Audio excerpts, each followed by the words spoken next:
am Muslim. I am a democratic socialist. And most damning of all, I refuse to apologize for any of this.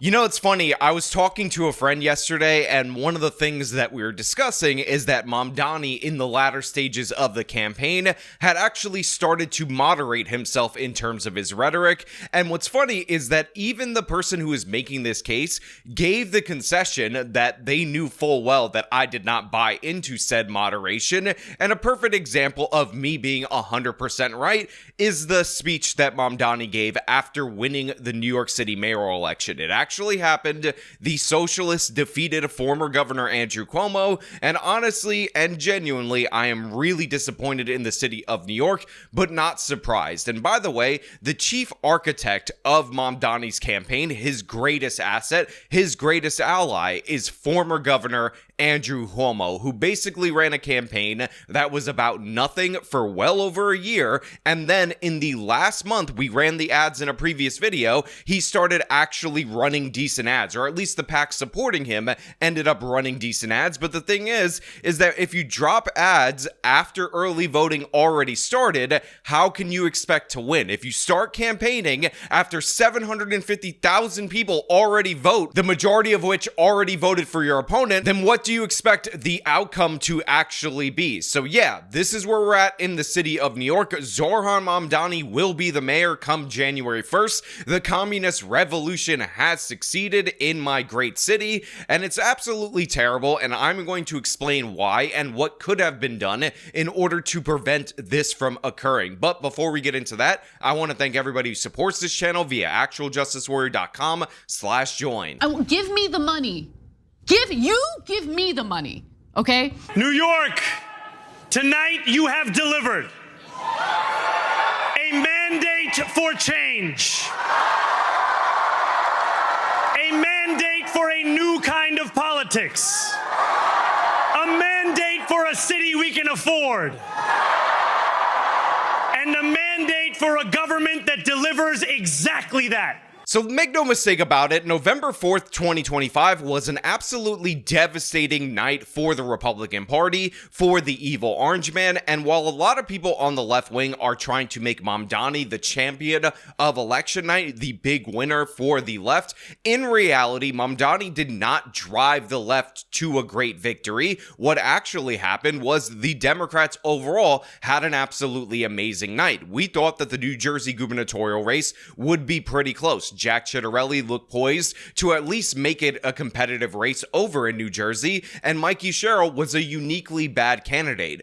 She absolutely crushed him in every possible way. Now, of course, we expected Virginia to go to the Democrat, at least the gubernatorial level, and obviously the lieutenant governor would follow suit. But even Jay Jones of I Want to Kill Republicans and Their Children, actually won the attorney general spot, and he won by like 3 points. So it was a convincing victory. Mamdani, if you actually look at his results, was significantly underperforming the rest of the Democratic Party. Governor Andrew Cuomo actually overperformed the polls. The Curtis Sliwa votes that were taken away were far fewer than people expected. A lot of people had Cuomo at around 30% or 34%, depending on the polling. However, I do want to point out they also had Mamdani around 40%, and he, as of right now, is in and around 50%, so that's an overperformance for him as well. But when you compare it to the national performance of the Democratic Party, one of the things you realize is that Mamdani is significantly behind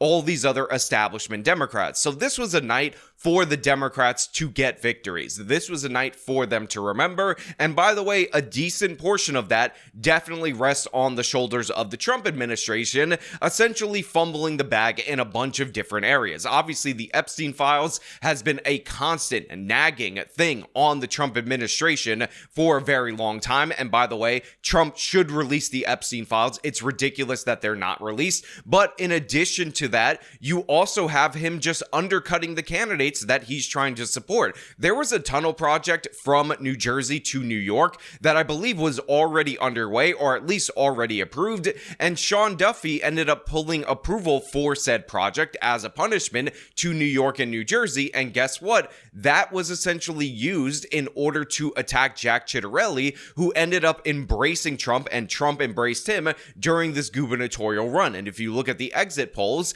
Trump's disapproval is higher than Phil Murphy's disapproval, who is the governor of New Jersey, and the exit poll voters overwhelmingly chose Mikey Sherrill if they disapproved of Trump. Something like 90+% did, and if you compare that to those who chose Jack Ciattarelli, who disapproved of Governor Phil Murphy, that was about 80%, meaning that Mikey Sherrill managed to get 20% of the votes of the people who disapproved of the current Democratic governor. So all around, absolute disaster for the Republican Party. I believe Prop 50 also passed in the state of California. The only silver lining, which by the way is not even a Republican victory, is at least before they do the ranked choice voting, sorting and whatnot, Jacob Frey, who a lot of you say is Jacob Fry, but in reality, it's definitely Jacob Frey. Trust me, I know better than you, appears to be beating his Islamic socialist candidate that is opposing him, Omar Fatah. And the Jacob Fry Minneapolis election should be instructive to everybody around the country about the issues that actually matter,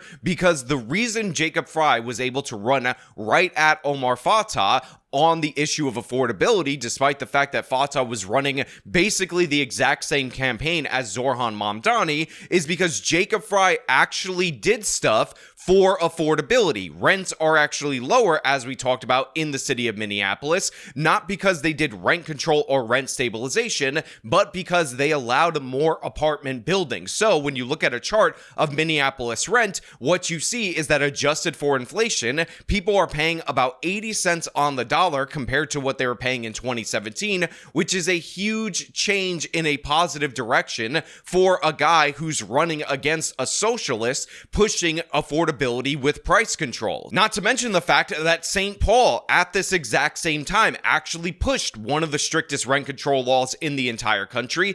Building ended up collapsing, and despite the fact that they capped rent increases for every building at 3% for all the tenants in the entire city, rents ended up dropping more significantly in Minneapolis rather than St. Paul, who basically ran Mamdani's program, and honestly a more extreme version of Mamdani's program, because that rent control law applied to the entire city. Now again, I'm no big fan of Jacob Fry, Justin Trudeau's weaker, even more bitch-made cousin over in Minneapolis, but facts are facts. When you actually deliver for people in key areas, you get rewarded by the electorate, and even if the ranked choice voting goes away that a lot of people are not predicting it will go, and Omar Fatah ends up somehow pulling out a miracle in the city of Minneapolis, the fact that he got the plurality of the vote in the first vote is speaking to the truth of the matter, that yes, in reality, if you deliver on a key issue like affordability, you will be rewarded for that. But if you look at Governor Andrew Cuomo over in New York City, he's done nothing. And as governor, he signed that ridiculously stupid rent control law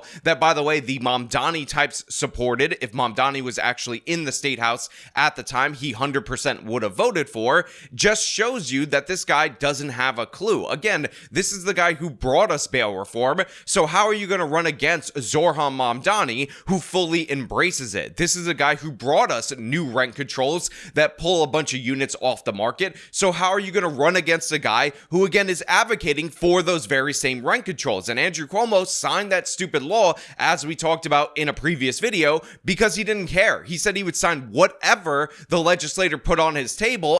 The agreement is a huge blow to New York's real estate industry and considered a victory for tenants. The new legislation would essentially eliminate the deregulation of rent-stabilized apartments, as well as the ability to significantly hike the rent when a tenant moves out. It also lowers the amount a landlord could hike the rent for building improvements.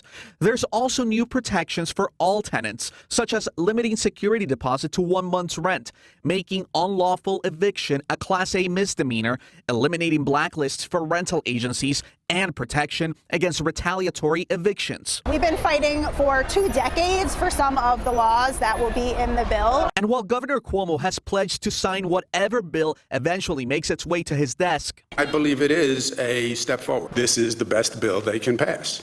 back. So I will sign. And guess what? After the progressive wave invaded the New York State Senate in 2019, you knew they were going to produce something that was absolutely terrible. But Governor Cuomo wanted to be president of the United States, so he just wanted to add things to his list of accomplishments rather than serve the American people. The sun may have set over our city this evening, but as Eugene Debs once said, I can see the dawn of a better day for humanity. For as long as we can remember, the working people of New York have been told by the wealthy and the well-connected that power does not belong in their hands. Fingers bruised from lifting boxes on the warehouse floor, palms calloused from delivery bike handlebars, knuckles scarred with kitchen burns. These are not hands that have been allowed to hold power. Now look, there is a lot of commentary about how Mamdani's speech is much more angry. He's not smiling anymore. Scott? Oh, are you saying he wasn't the unifying voice of a generation that you predicted mere moments ago? Axe, where was the man that you predicted would not slice and dice the? Look, guys, he started his speech by quoting Eugene Debs, who ran for president of the United States 5 times as the Socialist Party of America candidate. He repeatly attacked people in this. No, I know my socialists. I keep a close eye on them. I work here. So here's the thing. He went after everybody that he thinks is a problem. People who own things, people who have businesses. He said an interesting quote: "No problem too large for government to solve." Or too small, important. And so when you think of the world that way, that every problem, no matter how small or how large, is something for government to do, let me just decipher this for you. Tax increases as far as the eye can see, which means the people who need to provide jobs to the young people that you say need jobs are going to flee as quickly as they possibly can. I think this was a divisive speech, and he clearly sees the world in terms of the people who are oppressing you and the oppressed. And he said the oppressed are now in City Hall.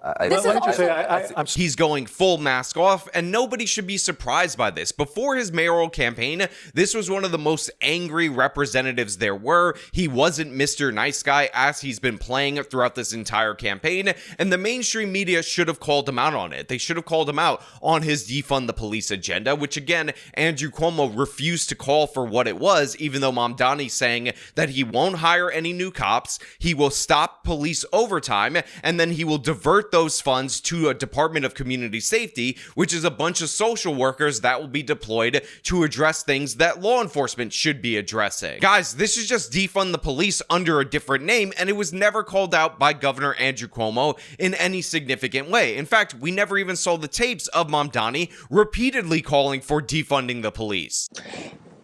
Are you for defunding the police? Are you for a serious reform that people can see on the ground?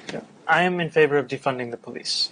Now, what pisses me off about this is obviously the fact that I live here. So this is going to impact me because I am a resident of New York City, and I'm not going to abandon my city because in reality, I have family ties. I have other reasons to be here beyond taxation and whatnot. But obviously, these policies are something that has failed in the past, and I am worried that the cutbacks in police, since overtime is the only thing that is driving down crime in the city of New York, are going to have devastating consequences on our city. Now, for all the talk about Mamdani freezing rent for rent-stabilized tenants, which of course will lead to more rent-stabilized units being pulled off the market, which will decrease supply, obviously, it will prevent new building from going into effect, and part of the reason for that is because new buildings typically have to add in some rent-stabilized units, and if you're promising to keep those even more unprofitable, that will be a disaster. He actually has to get approval from the Rent Stabilization Board in order to do so,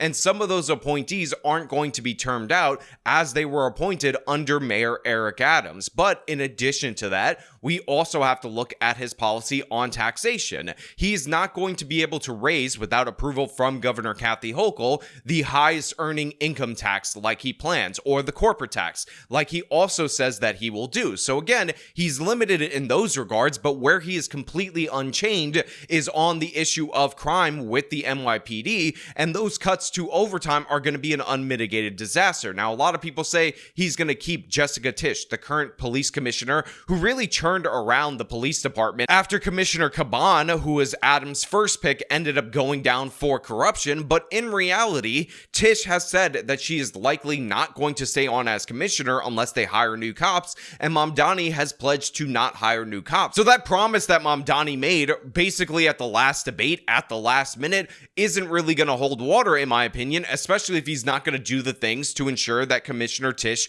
will actually stay on in that role. So yeah, it's going to be bad in the city of New York for sure. And the thing is, the only thing that will turn people against Mamdani is the issue of crime. If that starts raging out of control, then obviously that's going to hurt him politically, because everything else he could blame on the rate stabilization board. He could blame on the state government for not raising the taxes that he wants. And he has all these built-in excuses for why he's going to fail. But make no mistake about it, through the executive, he will be able to do some damage. And if they create that stupid Department of Community Safety, that is going to be with us for the end of time. It's going to be a disaster in every way, and it's absolutely embarrassing. And again, this is due in large part to the fact that the Democrats completely blew the Republicans out of the water, and Mamdani, who was basically riding the coattails of that, ended up being the beneficiary of that. Now, look, a lot of people have pointed out from the exit polls that you had native New Yorkers overwhelmingly vote for Andrew Cuomo, while transplant New Yorkers overwhelmingly voted for Zohran Mamdani. This is the least surprising fact in the history of exit polling at all whatsoever. Maybe the other least surprising thing is that Jewish voters ended up rejecting Mamdani at about a 60% clip. Also, Catholic voters were not about it. Obviously, he ended up winning atheists, and of course, the other category, which includes Muslims, which I don't know why they don't have their own category in this particular poll. But in addition to that, you had the poorest New Yorkers and the wealthiest New Yorkers voting for Andrew Cuomo, while Mamdani had a lock, especially when you get to that upper echelon, the upper middle class, on those particular voters. College education broke down exactly as expected. The only thing that really was surprising was the two flips that we ended up seeing in the exit polling. So if you guys are unaware, Andrew Cuomo actually won the Bronx in the Democratic primary. However, he lost the Bronx overwhelmingly in the general election, and this is because most Bronx voters just voted for the Democrat. In the primary, they voted Cuomo, and the reason they voted for him is because he was recognizable Democrat. But as soon as you get to the general election, they of course flip the script and go with Mamdani. And this, by the way, is the opposite of what we saw with East Asians, specifically in Queens, who in the primary voted for Mamdani, but when he started talking about getting rid of the gifted programs, then they ended up churning on him because they know what that means, because Bill de Blasio tried to do this in order to stop Asian kids from achieving so much. Now look, while there are interesting things in the data, and I will link it in the description of this video for you to check out, the fact of the matter is a loss is a loss is a loss, and New York City definitely lost. And by the way, if Andrew Cuomo would have won, it would have been a less significant loss, but still a loss as well. And I am happy, at least in that one respect, that Andrew Cuomo's political career is absolutely over. But of course, I'm going to leave the question up to you guys out there in the audience. What do you think about this?